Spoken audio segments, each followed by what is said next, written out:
Una decina di incidenti in un paio d'anni è il record poco lusinghiero dell'incrocio tra le strade provinciali 55 e 66, dove i comuni di San Donà e Noventa di Piave confinano con la provincia di Treviso.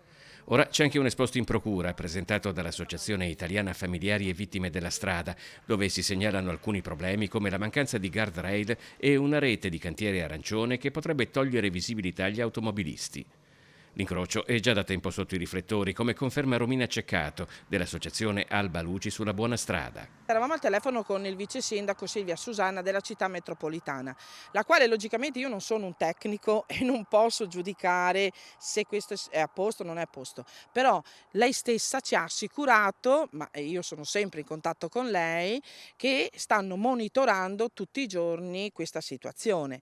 Io sono d'accordo, come dicevamo prima, di mettere un guardrail fisso, di sistemare delle cose, però manca l'educazione e il rispetto di limitare quello che prevede la strada. Se la strada ti prevede i 50, posso capire puoi andare a 60, ma non puoi andare a 80. Bastano in effetti pochi minuti di permanenza lungo la strada per avvalorare entrambe le tesi.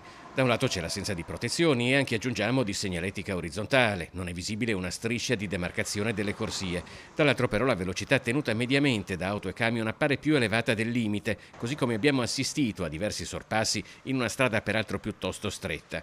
Temi che ora evidentemente dovranno essere approfonditi anche in procura. Io penso che qui il problema sia anche il fattore economico. Chiedo di nuovo al ministro Salvini, quei soldi sono stati messi sul ponte di Messina.